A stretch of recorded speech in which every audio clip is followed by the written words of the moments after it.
Okay, I'm in tight quarters here just because I usually like to sit really close to the monitor and the keyboard and the soundboard just to kind of get full control.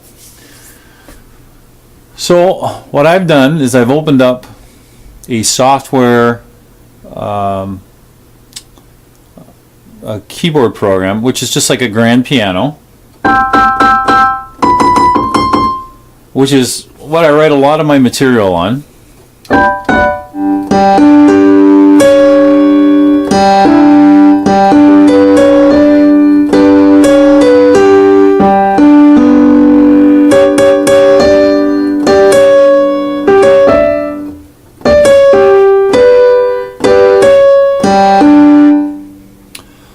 Okay, I've opened the piano software program on the screen. It's basically a grand piano and a bunch of variable sounds. Of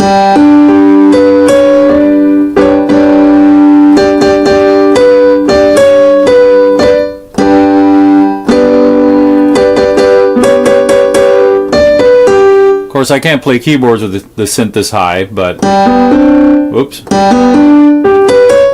You get the idea.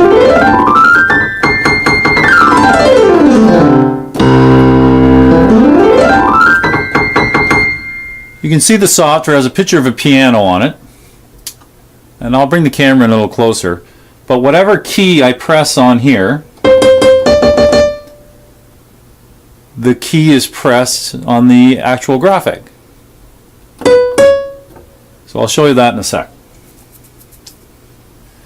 So I'm going to move the camera, and hopefully the power doesn't go out, so hold on a sec.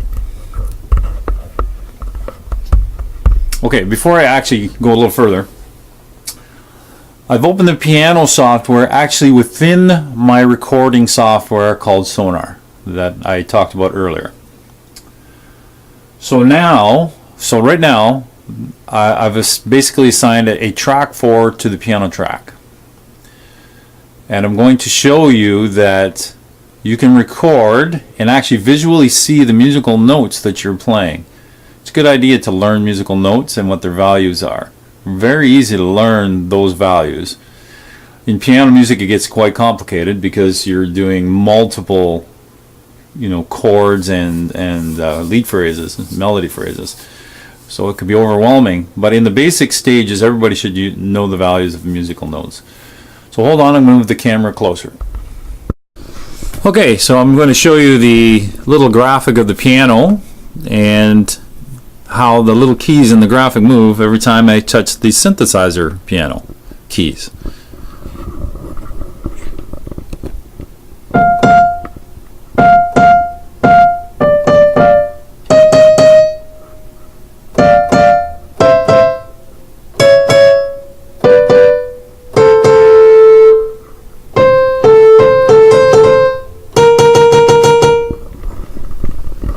And it's a great learning tool. You don't have to look at your piano while you're recording. You can basically look at the screen, see the little piano graphic, but also watch what you're recording in the software. So anyways, like I said, this basically is the synthesizer running a software synthesizer program, or in this case it's a piano program within Sonar, my recording software. So now I'm going to show you the simple way to record piano or a keyboard sequence. Now I just moved the keyboard track up at the top because you can move this little program around the screen, you can see. And the fun thing about this is I can touch it with my mouse and make noise. Or I can use the synthesizer, which on my left here. Yeah, I'll just show the camera.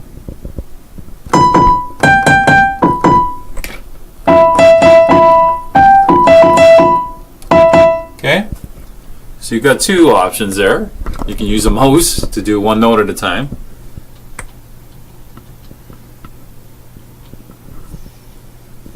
or you can set it up to use the keyboard, the regular typing keyboard. So right now I'm just going to use my synthesizer. It's the easiest for me right now.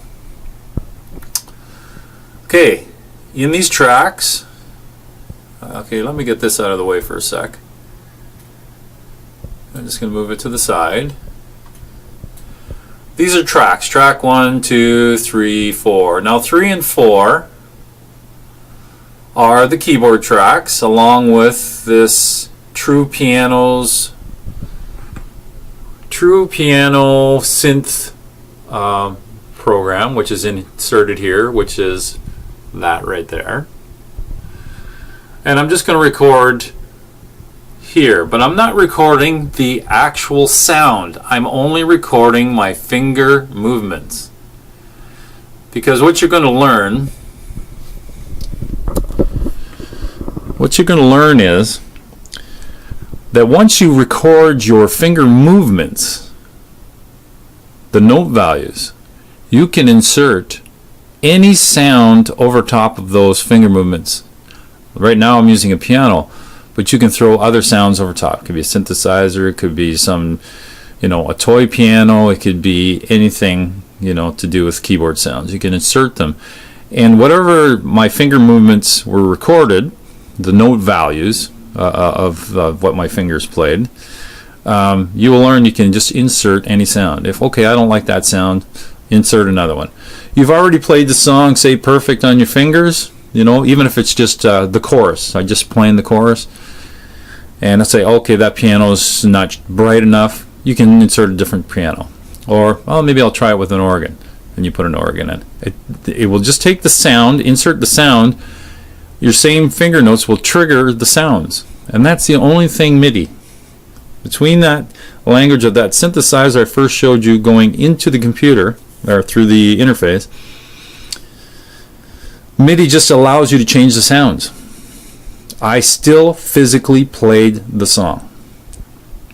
So with people coming up to me saying I cheated, it's like, no, I physically played the song.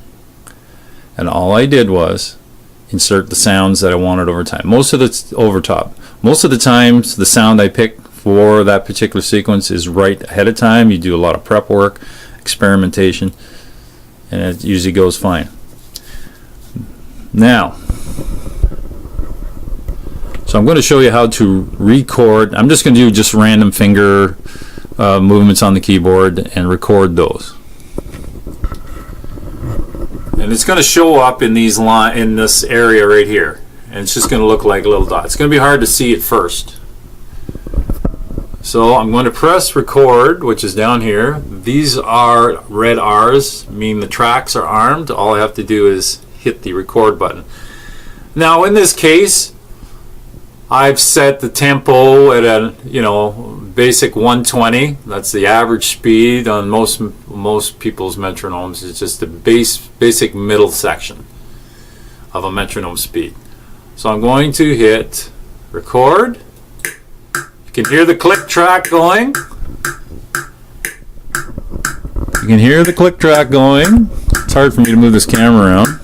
And now I'm just going to play random notes to that click drum or click track.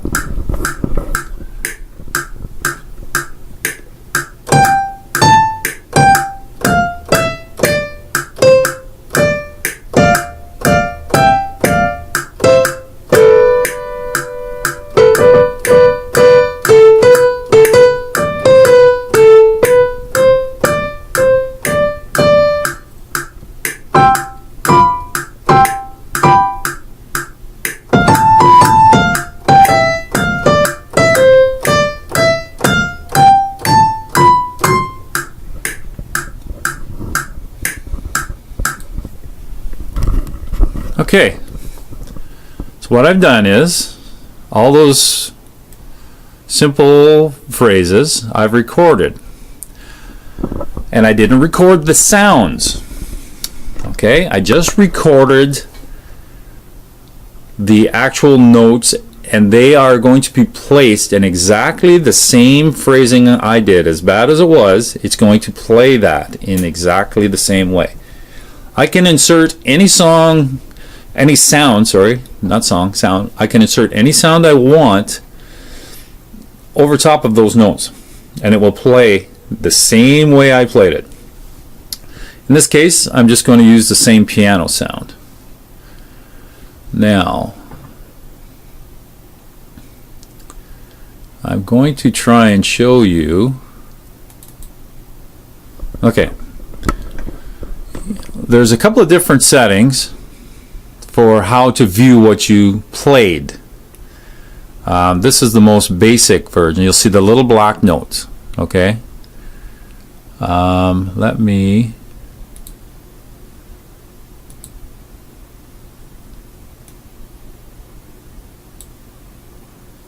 okay, hold on a sec here.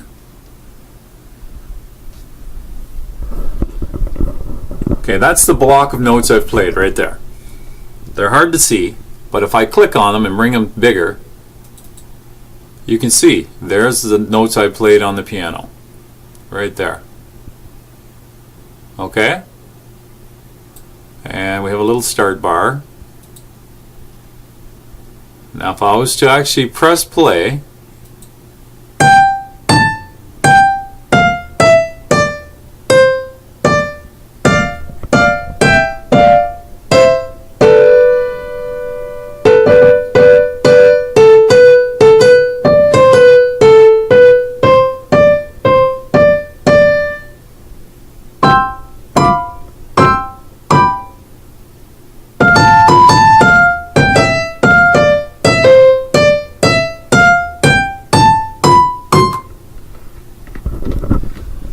and that is basically how it is. I played it physically. The computer recorded my hand finger movements. The sound that I assigned to it was this grand piano, and it works fantastic. Now, if I played wrong notes, I can easily go in there and edit those little blocks. Say I hit one little bad note. I can actually edit it out. I can go over, and right here, right there, you have edit tools in the software where you can take that note out. You can lengthen these notes. You can add notes with a little pencil.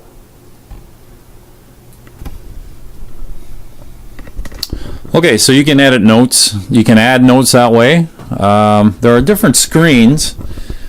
I don't normally work in that screen. I usually work in, hold on.